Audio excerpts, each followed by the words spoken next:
Bem-vindo, senhoras e senhores, ao nosso conto de deixar os cabelos em pé. Uma casa, um lar, um abrigo. O que pode ser mais aconchegante? Mas desta vez, desafiamos você a reconsiderar. Era uma vez uma família, papai, mamãe e 2 pequenos, se mudaram para uma pequena cidade chamada Mundo Novo, bem no interior remoto do Brasil. Eles pareciam tão normais, tão comuns, tão humanos. Sonhavam com uma vida pacífica, com lares seguros e alegres. A casa que compraram era esplêndida, uma verdadeira mansão antiga, com seus corredores de madeira escura e cômodos espaçosos. Por trás de suas paredes antiquadas, a mansão parecia sussurrar histórias de uma época esquecida. No primeiro dia, quando as caixas foram desempacotadas e os móveis foram dispostos, houve um suspiro coletivo de alívio. Foi quase como se a própria casa estivesse respirando com eles, compartilhando naquela sensação de alívio, de conforto, de lar. Mamãe e papai riram e brincaram com seus filhos, despreocupados. Mas naquela mesma noite, a atmosfera mudou.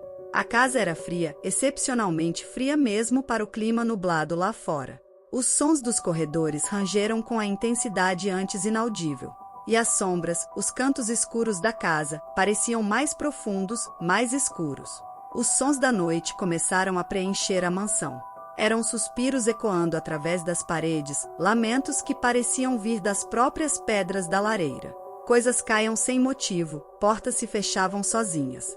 Os pais racionais escovaram os eventos estranhos como meras coincidências, efeitos de uma casa antiga. Mas as crianças, elas sentiram algo mais.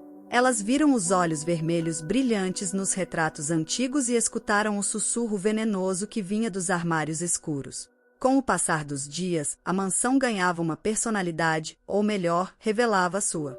Não era a casa que pertencia à família, mas a família que pertencia à casa. A casa que eles achavam que era o lugar ideal para um lar tinha outros planos. Era apenas o começo de uma experiência aterrorizante, uma jornada sombria que testaria a coragem deles, pois, desta vez, não estavam mais sozinhos. A casa tinha outra residente, um espírito maligno que não queria que eles ficassem. Essa era sua casa, seu reino de escuridão eterna. Escute atentamente, senhoras e senhores, a história está apenas começando, e não prometo um final feliz.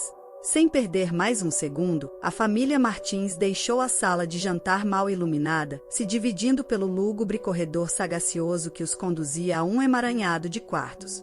A arquitetura complexa da mansão tornava difícil discernir quanta terra ultrapassou a soleira desta casa desde a sua construção. As portas antigas rangeram ameaçadoramente à medida que se afastavam, ecoando através da estrutura. Os Martins se entreolhavam timidamente, seus rostos pálidos refletindo a tensão pairando no ar. Mas foi o riso, úmido e ecoante, que congelou o sangue em suas veias.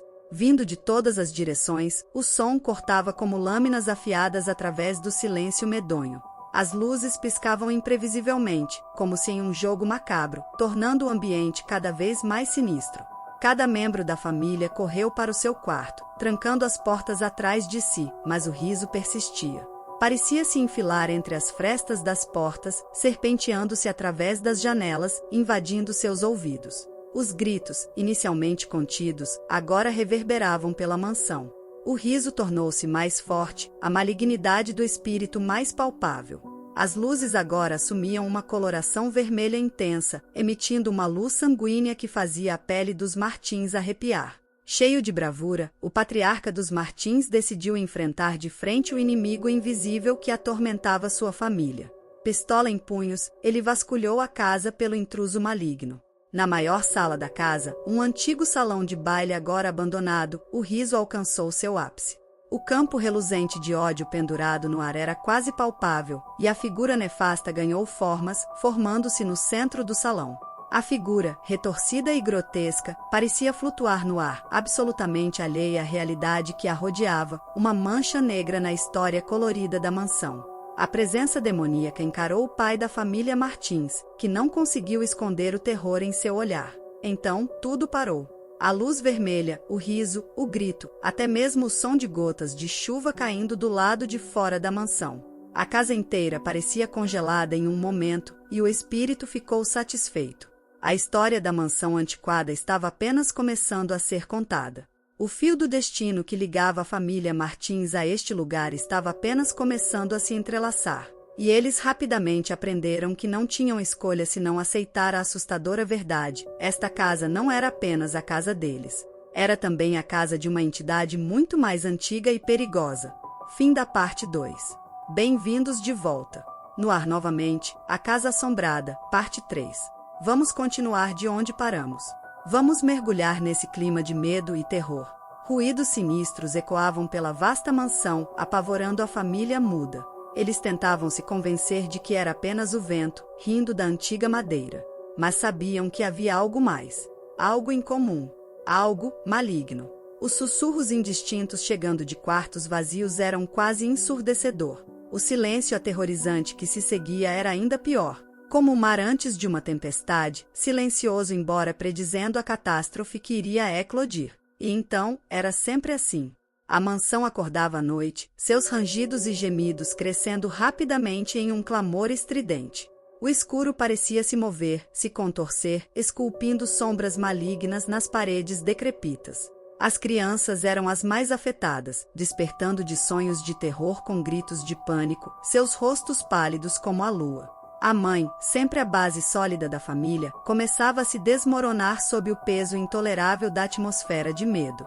O pai tentou ser a fortaleza que a família tanto precisava, mas as noites insones estavam começando a cobrar seu preço. Seu otimismo, outrora inabalável, agora desmoronava como areia entre os dedos.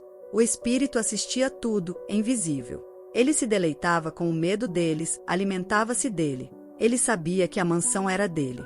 Sempre foi. A presença deles era um insulto, uma invasão indesejada. Ele decidiu fazer deles exemplo para todos que ousassem reivindicar o que era seu.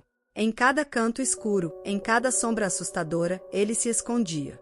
Na risada do vento, no choro da casa, ele sussurrava suas ameaças. Sua raiva crescia, assim como seu poder. Um sussurro se tornou um grito. Uma ameaça transformou-se em ação. A história continua na próxima parte. Seu coração está acelerado, seus ouvidos estão abertos? Você acredita no sobrenatural? Descobriremos juntos. Até o próximo episódio de Da Casa Assombrada. E lembre-se, uma casa é apenas um abrigo até que os espíritos a tornam seu lar. Boa noite, se você conseguir dormir. Capítulo 4. O Quarto Sombrio. A chuva caía forte, martelando as janelas da antiga mansão. Cada gota era um lembrete audível, ecoando pelos corredores e quartos vazios. A família, que ainda se assustava com cada pequeno barulho, se encolheu diante do som. O mais novo, Lucas, agachou-se atrás do sofá, os olhos arregalados de medo. Sua irmã mais velha, Marina, tentou acalmá-lo, mas se sentia igualmente apavorada. Um trovão trovejou ao longe, fazendo todos dentro da mansão saltarem. De repente, uma porta no corredor superior bateu, causando um estalo doloroso que arrepiou a pele de todos. A mãe, Clara, olhou para o marido, Paulo, que estava branco como um lençol. Deve ser o vento. Clara tentou se acalmar, olhando para Paulo, mas eles sabiam que todas as janelas estavam fechadas. Acho que devemos ir ver. Pode ser apenas a tempestade, Paulo disse corajosamente, embora sua voz estivesse tremendo. Lentamente, eles subiram as escadas de madeira, cada passo ecoando pelo corredor escuro e frio. Quando chegaram ao topo da escada, viram o quarto de onde o barulho havia vindo. A porta do quarto estava aberta, balançando suavemente. Era o quarto escuro, o que antes servia como um estúdio para o antigo proprietário, e que agora parecia sugá-los em sua mais profunda escuridão. Cautelosamente, Paulo deu um passo à frente, Clara logo atrás dele. O quarto estava frio, uma frieza que sugava o calor de seus corpos e deixava-os tremendo de frio e medo. De repente, um grito ecoou pela casa, alto e aterrorizante. Lucas e Marina. Clara e Paulo correram de volta para o corredor, mas a porta do quarto escuro se fechou com um golpe, atrapalhando-os de sair. Dentro do quarto escuro, o riso de uma criança ecoou, frio e ofegante. A luz da lua brilhou, através da janela suja, revelando uma sombra estranha projetada na parede. A forma de um homem alto, e outra pequena forma ao seu lado. O riso continuava, e a figura sombria começou a se mover, aproximando-se de Paulo e Clara. A risada os rodeava, o frio os beijava, e um grito de medo ecoou através da antiga mansão. Seu novo lar. Ecos frios e sinistros invadiram os corredores quando a família abriu a porta daquela maldita mansão. Eles olharam, apreensivos, para o seu novo lar. Eles tentaram acalmar-se, lembrando-se de que era apenas uma casa. Uma casa velha, mas ainda apenas uma casa. Mas a sensação de medo era inegável. A filha mais nova, Sofia, sempre curiosa, foi a primeira a explorar o lugar. Ela riu e correu pelos corredores, os ecos de sua risada infantil animando as paredes sombrias. Porém, foi quando se debruçou num dos corredores que percebeu algo: estava sendo observada. Virou-se rapidamente para olhar para trás, mas não havia ninguém ali. Alguma coisa, no entanto, não estava bem.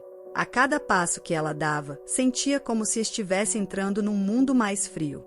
Apenas escuridão serpenteando, onde a luz do sol não conseguia penetrar. Naquele momento, ela ouviu uma risada, não o som agradável de uma criança brincando, mas um som rasteiro e frio que a fez congelar no lugar. Olhou para trás novamente, mas nada havia. Arrastou-se de volta para seus pais, as lágrimas prontas para cair. Enquanto a noite caía, a casa parecia ganhar vida. Sussurros emergiam das paredes, sons indiscerníveis, mas assustadores. E a sensação de que estavam sendo observados se tornava cada vez mais intensa. Um por um, eles começaram a ver coisas, visões que despertavam velhas lembranças, medos e ansiedades. Seu marido via os olhos acusadores de um velho, a esposa via a sombra de uma mulher chorando e os filhos viam crianças que pareciam estar jogando, mas cujos rostos eram vazios e pálidos. Eles não querem que fiquemos, sussurrou Sofia no ouvido de sua mãe. Sofia tinha razão. Eles não estavam sozinhos naquela casa.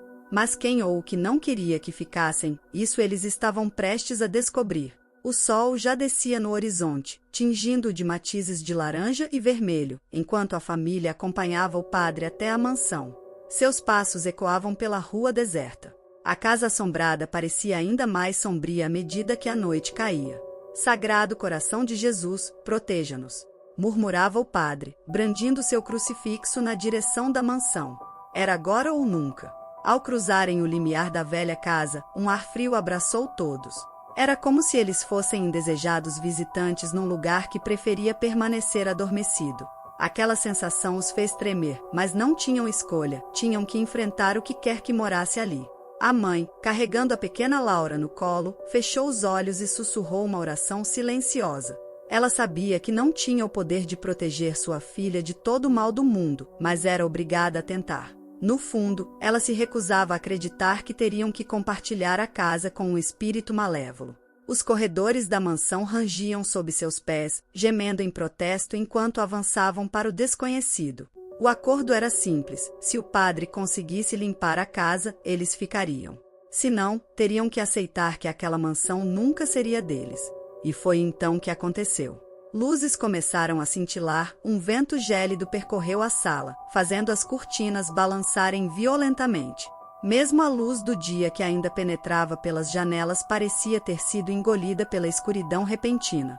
Suspiros frios e sussurros ininteligíveis ecoavam ao redor, fazendo o coração de todos pulsar de medo.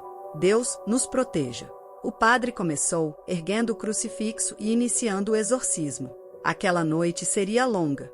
O mal não ia abandonar facilmente a mansão. A outra parte da história desenrolar-se-á na próxima vez. Por enquanto, o que acontecerá a seguir é uma reflexão para momentos de escuridão.